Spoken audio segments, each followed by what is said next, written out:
ನೀವೇ ಹೇಳ್ತಾ ಇದ್ರಿ 80% ಶೂಟಿಂಗ್ ಎಲ್ಲ ಮುಗ್ದಿದೆ ಅಂತ. ಎಲ್ಲೆಲ್ಲಿ ಶೂಟ್ ಮಾಡಿದ್ದೀರಾ? ಈ ಥರದ್ದು ಒಂಥರ ಚಾಲೆಂಜಿಂಗು. ಏನಾದ್ರು ಒಳ್ಳೆ ಅನುಭವ ಇದ್ದರೆ 80%ಅಲ್ಲಿ ಏನೇನು ಒಳ್ಳೆ ಅನುಭವಗಳಾಗಿದೆ ಅಥವಾ ಕೆಟ್ಟ ಅನುಭವಗಳಾಗಿದೆ ಅದನ್ನು ಈ ಸಂದರ್ಭದಲ್ಲಿ ಹಂಚ್ಕೊಳ್ಳೋದಾದರೆ ಏನು ಹೇಳಕ್ಕೆ ಇಷ್ಟಪಡ್ತಾರೆ ದೀಕ್ಷಿತ್ ಶೆಟ್ಟರು ಅಂತ? ಸಾಕಷ್ಟು ಒಳ್ಳೊಳ್ಳೆ ಅನುಭವಗಳು ಆಗಿದೆ. ಕೆಟ್ಟ ಅನುಭವ ಅಂತ ಹೇಳಲ್ಲ, ಬೇರೆ ಥರದ ಅನುಭವಗಳು ಅಥವಾ ಏನಂತೀರ, ನೀವು ಆಗಲೇ ಹೇಳಿದಾಗೆ ಸವಾಲುಗಳು ಅಂತೀವಲ್ಲ, ಬದಲಾಗುತ್ತೆ. ಶೂಸ್ ಬದಲಾಗುತ್ತೆ, ಕೆಲಸಗಳು ಬದಲಾಗುತ್ತೆ. ಇದು actually first of all actors ಬಗ್ಗೆ ಹೇಳಬೇಕು. ಈ 5 ಜನ ಆ್ಯಕ್ಟರ್ಸ್ ಏನಿದ್ದಾರೆ, ಭರತ್ ಆಗಿರ್ಬೋದು, ಜೀವನ್, ತೇಜಸ್, ನಲುಮೆ ನಾಚಿಯಾರ್ ಆ್ಯಂಡ್ ಪ್ರಿಯಾ ಜೆ ಆಚಾರ್, ಇವ್ರು 5 ಜನ ಏನಿದ್ದಾರೆ ಇವ್ರಿಗೆ ಮೋಸ್ಟ್ ಚಾಲೆಂಜಿಂಗ್. ಯಾಕಂತಂದರೆ ತುಂಬ ರಿಯಲಿಸ್ಟಿಕ್ಕಾಗಿ ಪರ್ಫಾರ್ಮ್ ಮಾಡಬೇಕು. ಬಿಕಾಸ್ ವಿಡಿಯೋ ಅಂದರೆ ಒಂದು ವ್ಲಾಗಿಮೆಂಟ್ರಿ ಶೈಲಿ, ವ್ಲಾಗ್ ಮತ್ತು ಡಾಕ್ಯುಮೆಂಟ್ರಿ ಎರಡನ್ನೂ ಒಂಥರ ಕಂಬೈನ್ ಮಾಡಿ ಮಾಡಿರೋಂಥ ಸಿನಿಮಾ ಇದು. ಸೊ ಇದರಲ್ಲಿ ಏನಾಗುತ್ತೆ, ವ್ಲಾಗ್ ಮಾಡುವ ಶೈಲಿಯಲ್ಲಿ ಮಾಡ್ತಿರುವಾಗ ನಿಮಗೆ ಸಿನಿಮ್ಯಾಟಿಕ್ ಅಂತ ಅಂತೀವಿ, ಕೆಲವು ಒಂದು ಸಿನಿಮ್ಯಾಟಿಕ್ ಪರ್ಫಾರ್ಮೆನ್ಸ್ ಅಂತ ಇರುತ್ತೆ. And this is very very realistic. ಅಂದರೆ ನೀವು ನೀವು ಹಿಂಗೆ ಆರಾಮಾಗಿ ಮಾತಾಡ್ತಿದ್ದೀವಿ, ಆ ಕೈಂಡ್ ಆಫ್ ಪರ್ಫಾರ್ಮೆನ್ಸ್ ಬೇಕಿದ್ರಲ್ಲಿ.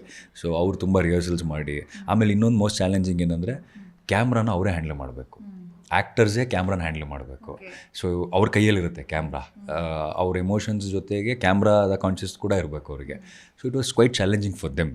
ಆ್ಯಂಡ್ ನಮಗೆ ಆ ಲೊಕೇಶನ್ಸ್ಗಳನ್ನ ಅಚೀವ್ ಮಾಡೋದಾಗಿರ್ಬೋದು. ಆಮೇಲೆ ನಮಗೆ ರೆಗ್ಯುಲರಾಗಿ ಏನಾಗುತ್ತೆ, ನಾವು ಈಗ ಶೂಟ್ ಮಾಡ್ತಿರ್ಬೇಕಾದ್ರೆ ನಾವು ಜನರಲಿ ಇಷ್ಟು ಮಾತ್ರ ಫ್ರೇಮ್ ಇಡ್ತೀವಿ, ಇಷ್ಟು ಫ್ರೇಮ್ ಇಟ್ಟು ಇಲ್ಲಿ ಮಾತ್ರ ನಾವು ಕ್ಲಿಯರ್ ಮಾಡಿಕೊಂಡು ಇಡೀ ಕ್ರೂ ಹಿಂದೆಗಡೆ ಇರುತ್ತೆ, ಕ್ಯಾಮ್ರಾ ಹಿಂದೆಗಡೆ ಇರುತ್ತೆ ಜನರಲಿ. ಬಟ್ ಇಲ್ಲಿ ಹಾಗಲ್ಲ, 360 ಡಿಗ್ರಿ ಕ್ಲಿಯರ್ ಆಗಿರಬೇಕು. ಸೊ ನಾವೆಲ್ಲೋ ಇರ್ತೀವಿ, ಇವರಲ್ಲೆಲ್ಲೋ ಶೂಟ್ ಮಾಡ್ತಿರ್ತಾರೆ, ಕಟ್ಟಾದ್ಮೇಲೆ ವಾಕಿಲ್ ಮಾತಾಡ್ಕೊಂಡು ನಾವು ಓಡಬೇಕು ಜಾಗಕ್ಕೆ. ಇಟ್ಸ್ ನಾಟ್ ದಟ್ ನಾವು ಎಲ್ಲಿ ಬೇಕಾದ್ರೂ ಹಿಂದೆಗಡೆ ನಿಲ್ಬೋದು, ಹಾಗಾಗ್ತಿರ್ಲಿಲ್ಲ. ಸೊ 360 ಡಿಗ್ರಿ ಕ್ಲೀನ್ ಇರಬೇಕಿತ್ತು. ಆ್ಯಂಡ್ ನಮಗೆ ತುಂಬ ಚಾಲೆಂಜಿಂಗ್ ಅಂತ ಅನಿಸಿದ್ದು ಲೊಕೇಶನ್ ಹಂಟಿಂಗೆ. ನಮಗೆ ಬೇಕಾದಂಥ ಲೊಕೇಶನ್ಸು ಬ್ಯಾಂಗ್ಳೂರು ಮಾಡಿದ್ದೀವಿ, ಮೂಡಿಗೆರೆ ಮಾಡಿದ್ದೀವಿ, ಆ್ಯಂಡ್ ಒರಿಸ್ಸಾಲ್ ಒಂದು ಬ್ಯಾಲೆನ್ಸ್ ಇದೆ, ಒರಿಸ್ಸಾಲ್ ಒಂದು ಮಾಡಬೇಕು. ಸೊ ಈ 3 ಜಾಗದಲ್ಲಿ ಕಥೆ ನಡೆಯುತ್ತೆ. ಹಾಂ, ನೈಟ್ ಶೂಟ್ ಸ್ವಲ್ಪ ಜಾಸ್ತಿ ಇತ್ತು, ಕಂಪ್ಯಾರಿಟಿವ್ಲಿ ನೈಟ್ ಶೂಟ್ ಜಾಸ್ತಿ ಇತ್ತು. ಆ್ಯಂಡ್ ಒಂದಿಷ್ಟು ಪ್ರಾಸ್ಥೆಟಿಕ್ಸ್ ಮೇಕಪ್ಪು. ಸೊ ಇದನ್ನೆಲ್ಲ ಅಚೀವ್ ಮಾಡೋದು it was very challenging. And camera wise I think technically ಅವರು ಡೈರೆಕ್ಟ್ರು ಮತ್ತು ಇವ್ರು ಮಾತಾಡಿದ್ರೆ ಇನ್ನೂ ಇದಿರುತ್ತೆ. ಬಟ್ ನಮ್ಮ 7-8 ಕ್ಯಾಮ್ರಾಸ್ ಇತ್ತು. So we have to handle each camera.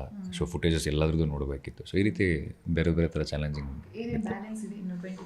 ಇನ್ನೊಂದು 20% ಬ್ಯಾಲೆನ್ಸ್ ಇದೆ. ಅಂದರೆ ಮೇಜರ್ ಒಂದು ಸಣ್ಣ ಆ್ಯಕ್ಷನ್ ಬ್ಲಾಕ್ ಒಂದು ಬ್ಯಾಲೆನ್ಸ್ ಇದೆ. ಆ್ಯಂಡ್ ಅದು ಬಿಟ್ಟರೆ ಇನ್ನೊಂದು ಸ್ವಲ್ಪ ಸೀನ್ಸ್ಗಳು ಒಂದು 2-3 ಆ್ಯಡ್ ಮಾಡೋಣ ಅಂತ ಅಂದ್ಕೊತಾ ಇದ್ದೀವಿ. ಅದಲ್ಲದೆ ಒಂಚೂರು ಪ್ರಮೋಷನಲ್ ಇದೆಲ್ಲ ಒಂದಿಷ್ಟಿದೆ.